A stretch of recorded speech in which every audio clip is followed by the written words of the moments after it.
Mesdames et messieurs, bonjour, ravi de vous retrouver pour cette nouvelle édition de votre programme quotidien Midi au Caire en ce jeudi le 13 avril 2023 qui correspond également au 22e jour du mois sacré du Ramadan. On se retrouve dans quelques instants après cette courte pause.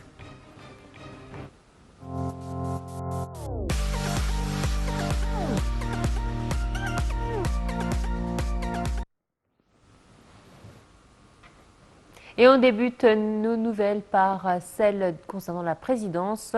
Le président Abdel Fattah el-Sisi a reçu hier au palais de l'Ittihadiyya le président émirati Cheikh Mohammed Ben Zayed Al Nahyan. Le développement des mécanismes de coopération dans tous les domaines pour l'intérêt des deux pays était au menu des discussions. Voici un compte rendu. L'Égypte tient à ses relations étroites et historiques avec les Émirats arabes unis, a affirmé le président Abdel Fattah el-Sisi lors de la réception officielle au palais de l'Ittihadiyya du président émirati Cheikh Mohammed bin Zayed Al Nahyan. L'information a été rapportée par le porte-parole de la présidence Ahmed Fahmi. Le président émirati a pour sa part exprimé l'appréciation de son pays pour l'Égypte et son souci permanent de renforcer leurs relations fraternelles de coopération. Le développement des mécanismes de coopération dans tous les domaines pour l'intérêt des deux pays était au menu des discussions. Les deux leaders ont également abordé la concertation assidue entre leurs pays en ce qui concerne les développements régionaux, la coopération et la coordination égypto-émirati étant le socle de la sécurité, de la stabilité et du développement dans la région. Les échanges sur les principaux dossiers sur les scènes régionales et internationales ont illustré la compréhension des deux dirigeants qui sont convenus de redoubler d'efforts conjoints pour renforcer la coopération et la solidarité inter-arabe face aux défis croissants sur tous les volets.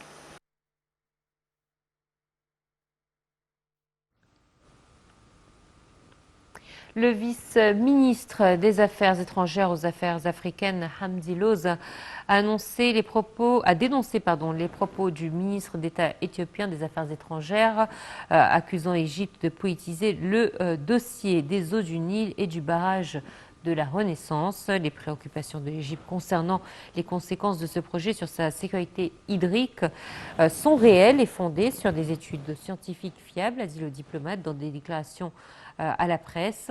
Ces allégations continues de l'Éthiopie sont une tentative de se dérober à sa responsabilité juridique et de faire fi des principes du droit international et du bon voisinage, a fait savoir le vice-ministre des Affaires étrangères aux Affaires africaines. Il est regrettable, a-t-il renchéri, que les responsables éthiopiens continuent à parler de leurs dispositions et de leur volonté de reprendre les négociations sous les auspices de l'Union africaine pour essayer de gagner du temps et de poursuivre le remplissage du barrage sans aucun accord. Le vice-ministre des Affaires étrangères donc aux Affaires africaines a étayé ses propos en citant des déclarations récentes sur la liberté absolue de l'Éthiopie de continuer à remplir le barrage, abstraction faite des droits des deux pays d'aval du fleuve, une preuve donc de l'orientation unilatérale de ce pays.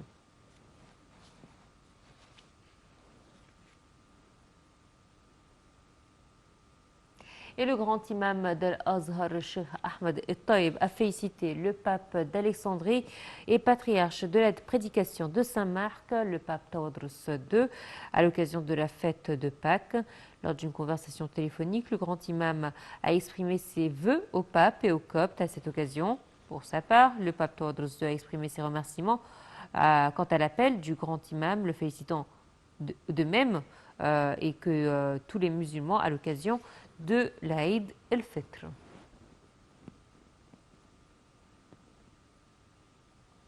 Et le ministre des Finances, Mohamed Maït, a indiqué que l'Égypte devenait plus attractive pour les investissements étrangers. Selon lui, l'Égypte jouit d'opportunités prometteuses, d'un environnement législatif, des mesures fiscales et douanières en sus des incitations prises par le gouvernement pour autonomiser le secteur privé, dont le document de la politique de propriété de l'État et la licence d'or. Lors d'une entrevue avec l'ambassadeur de Corée du Sud au Caire, M. Maït a noté que l'Égypte aspirait à l'accroissement des investissements coréens de manière à maximiser les capacités de production et d'exportation de l'État et de renforcer le partenariat entre les deux pays. Le ministre des Finances a affirmé que les sociétés coréennes constituaient un modèle pionnier dans l'industrie des électroniques sur le marché égyptien et jouaient un rôle axial dans la localisation de l'industrie nationale, l'augmentation de la part des composants technologiques dans l'industrie et la création d'emplois. Le nouveau programme de soutien des exportations stimule davantage les secteurs de production et d'exportation, a-t-il noté, ajoutant que 28 milliards de livres égyptiennes avaient été affectés au soutien des sociétés exportatrices.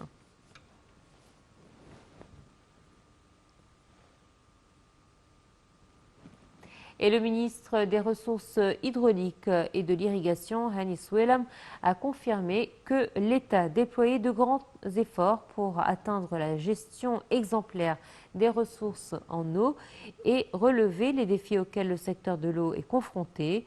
Dans son discours prononcé lors de sa participation à la séance de dialogue organisée par la Chambre de commerce américaine au Caire, sous le titre Rôle pionnier du secteur privé, le ministre a confirmé l'importance de la recherche scientifique pour traiter avec ces défis, du soutien de la coopération régionale et internationale face à ces défis, en plus de la réalisation des objectifs du développement durable, notamment l'objectif 6 concernant l'eau.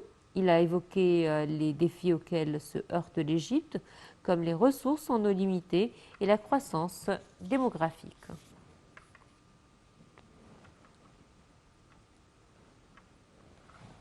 Et l'agence Fitch a indiqué que la vente au détail électronique en Égypte a enregistré une forte croissance au cours des prochaines années, tout en étant soutenue par les possibilités d'une forte connexion Internet dans les zones urbaines et l'amélioration des services logistiques. Cela intervient dans le cadre d'une analyse faite par le Centre d'information et de soutien à la prise de décision sur les rapports internationaux qui sont intéressés par l'affaire intérieure égyptienne. Le rapport confirme la disposition du secteur de la vente au détail électronique à réaliser une forte croissance sur fond de hausse des taux d'investissement dans ce secteur, d'augmentation des revenus, de diversification et de la composition démographique de la population.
Les cultures à présent, la mission archéologique italo-néerlandaise du musée de Leiden aux Pays-Bas et du musée des antiquités égyptiennes de Turin, opérant dans la zone des antiquités de Saqqara sous la supervision du Conseil suprême des antiquités, a découvert une tombe appartenant à une personne nommée Banassi à l'époque ramesside. Sa découverte s'inscrit dans le cadre des fouilles menées par la mission sur le site. La mission a également découvert d'autres sanctuaires remontant de la même époque, a déclaré Mostafa Waziri, secrétaire général du Conseil suprême des antiquités.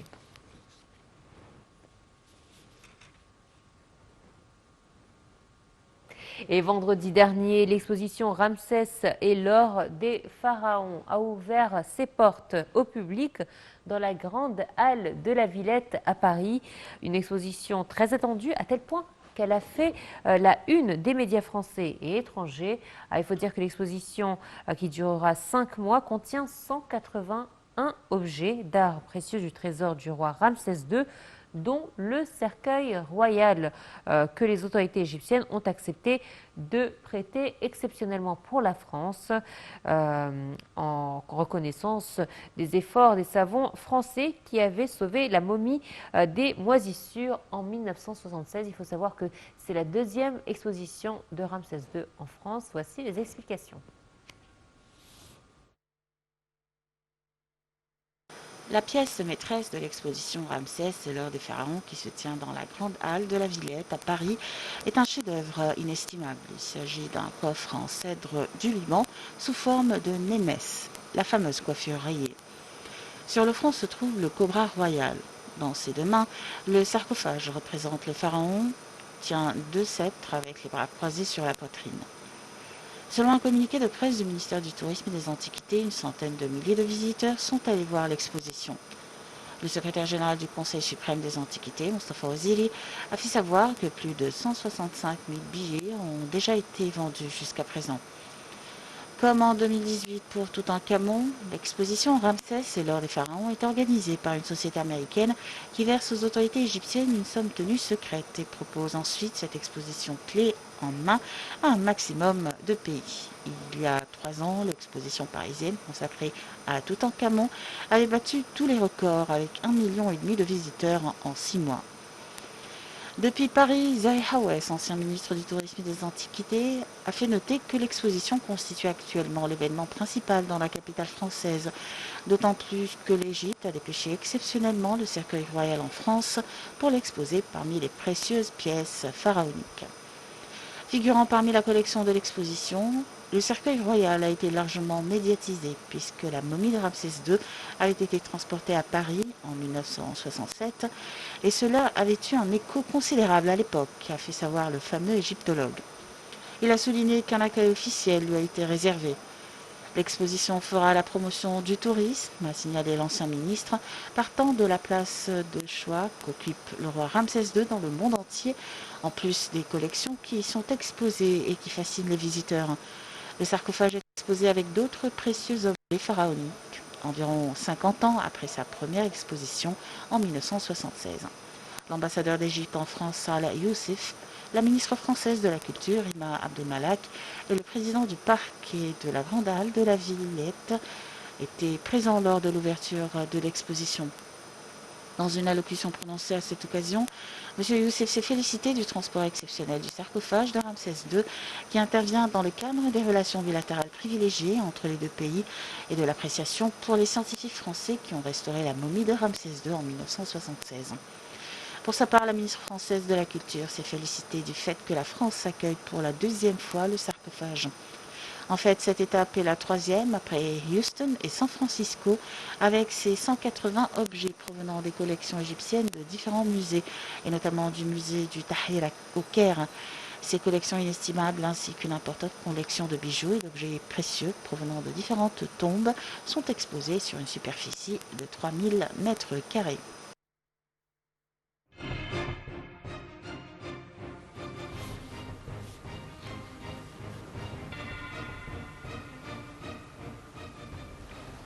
C'était tout pour ce matin. Merci de nous avoir suivis et excellente suite de programmes sur la TV internationale. À très bientôt. Au revoir.